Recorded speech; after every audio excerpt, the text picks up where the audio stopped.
Tapos kayo ang galing sa UP, kayo ang mahihilig manlait. No? Eh maliliit ang vovo ninyo, mga supporters ni ganito. Wala kayong utak, ganito. Kayo ay ganito ng magdanakaw, ay puta. O paglalaki nyo, UP kami, ganito kami ang rurok ng intellectual at moralidad sa Pilipinas. 10 years unliquidated? 6 years unliquidated?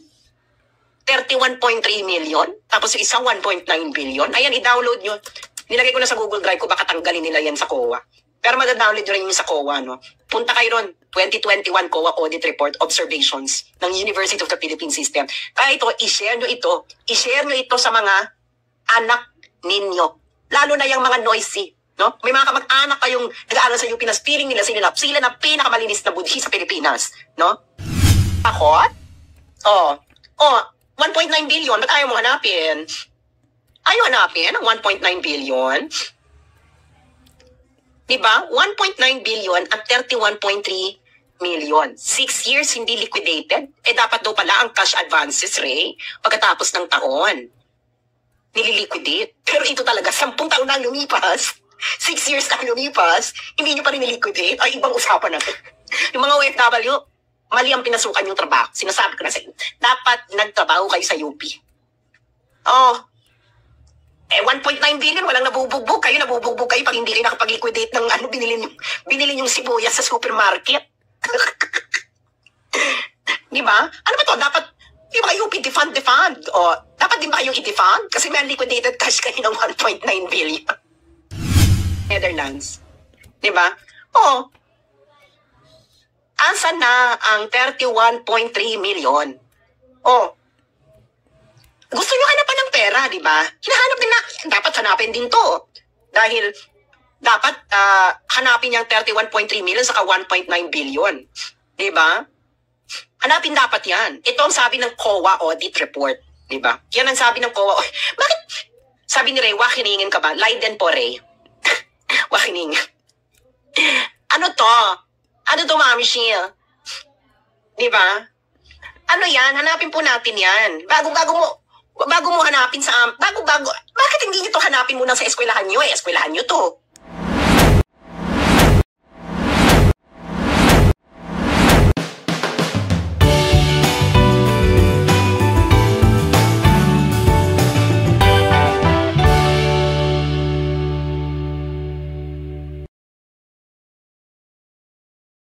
Escalating tayong ama. Tip of the iceberg lang yan, pero nakakapagod na mag-research. Ang dami nyo kasing kabalustugan. Diba? Eto na. Okay. Ano na ang ating next topic? Okay. Ang next topic natin ngayon, pera uli. Proper liquidation. Ay, mga kaka-tune in lang, no? Paki-share ito sa inyong chat group, sa inyong kapamilya, para malaman nila, lalo-lalo na tong next topic. Kasi ang next topic na to, lalo na kung may mga anak kayong nag-aaral sa UP, Diyos mio, Santissima Trinidad. Lalo na, o iniisip yung papasukin yung anak ninyo sa UP. Okay? Push nyo to, lalo na kung may mga, may mga kamag-anak kayong mga Gen Z na UP na moral, pero taga UP. Etong naayon. Okay. Okay, are you ready? Okay. Usapang pera ng bayan. Sino ba yan? Itong si Raul Manuel, taga-UP yan. Ano daw? Pera ng bayan, pera ng taong bayan. Emerald. Okay, so, ako naman, ang dami-dami ngayon nagsasalita ng taga-UP, lalo na yung mga taga-UP, ang hilig manlait ng mga Duterte supporters. No? Wala daw tayong moralidad.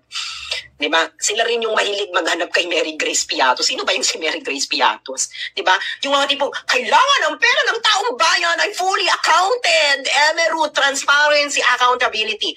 So ako naman, dahil ganyan kayong mga taga-UP na nagsusulat sa dyaryo, nag-iingay sa social media, diba?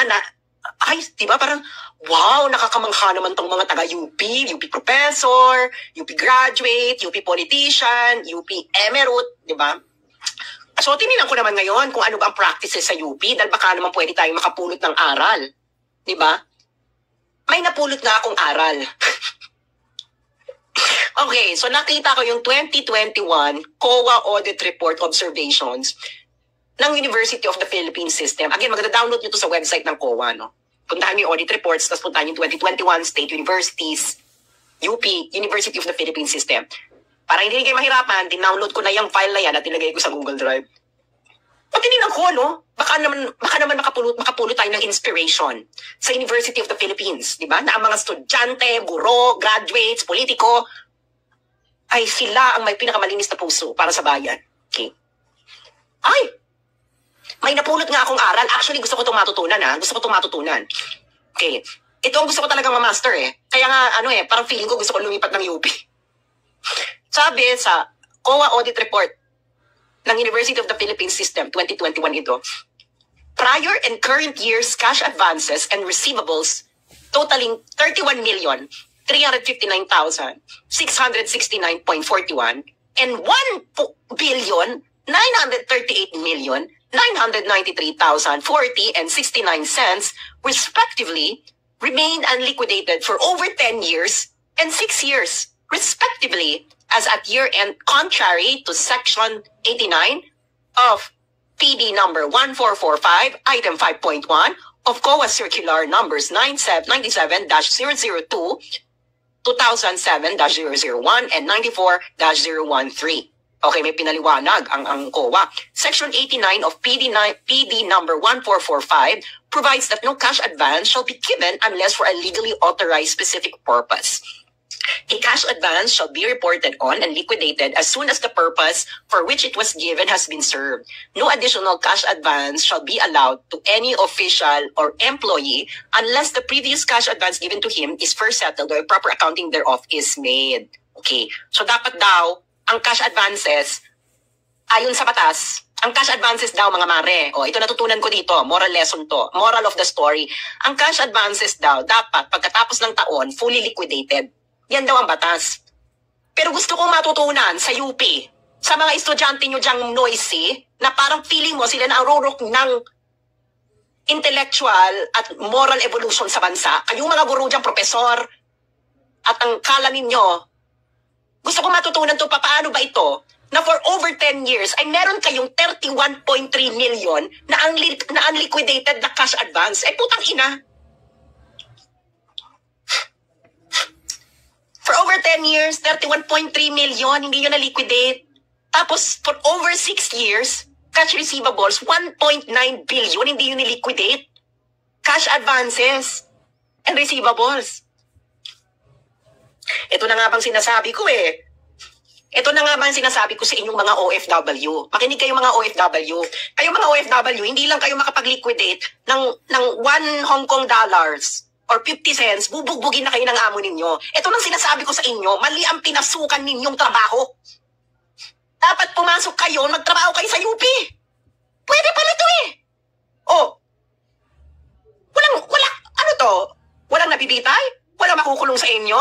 For over 10 years? Over 6 years, ganyan ang kalakaran ninyo?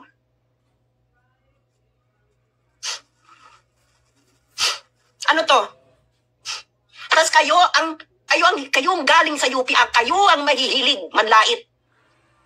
No? Maliliit ang vuvovo ninyo, mga supporters ni ganito, wala kayong utak, ganito, kayo ay ganito ng magnanakaw, ay puta. Paglalaki nyo, UP kami, ganito kami ang rurok ng intellectual at moralidad sa Pilipinas.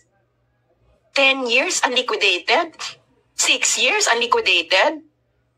31.3 million, tapos yung isang 1.9 billion. Ayan, i-download nyo.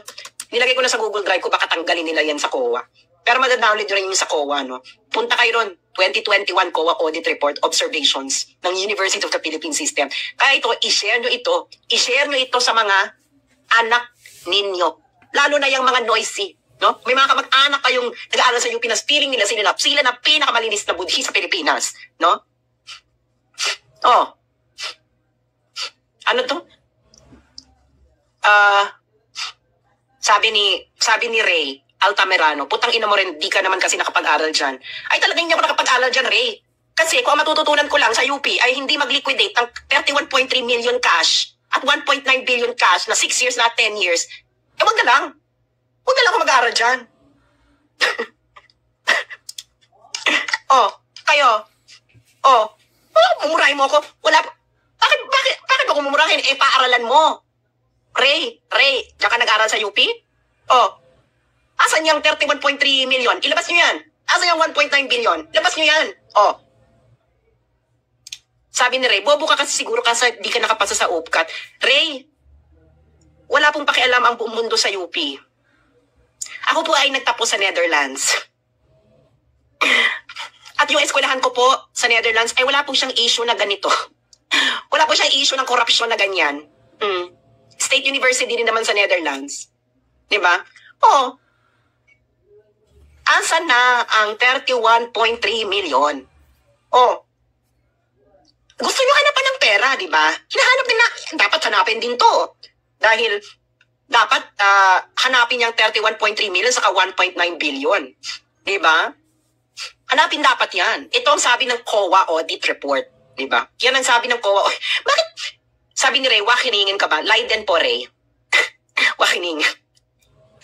Ano to? Ano to, Mami Shia? Di ba?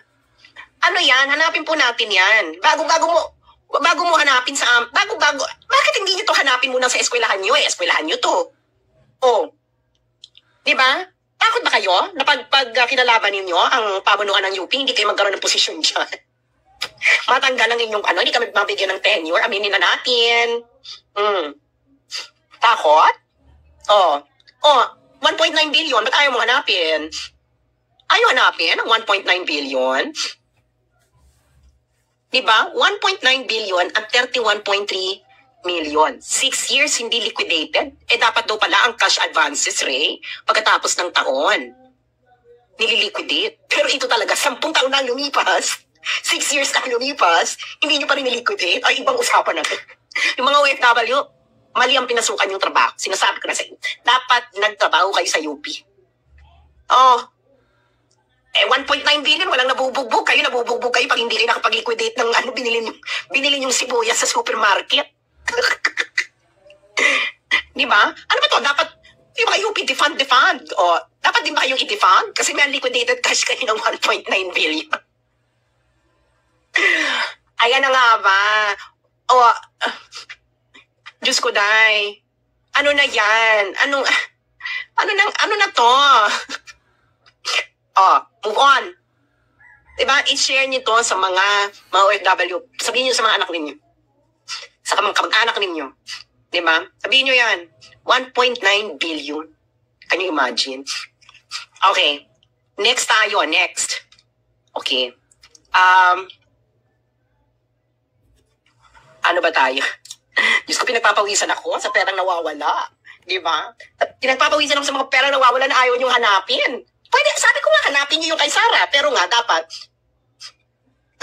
lahat makulong. Ikulong niyo si Sarah, okay lang naman. Ikulong niyo rin si Laila. Ikulong niyo rin yung mga pamunuan ng UP. Diba? Dapat fair. Lahat kulong. Okay, next. Ito kasi, ito ayaw pag-usapan to ng media.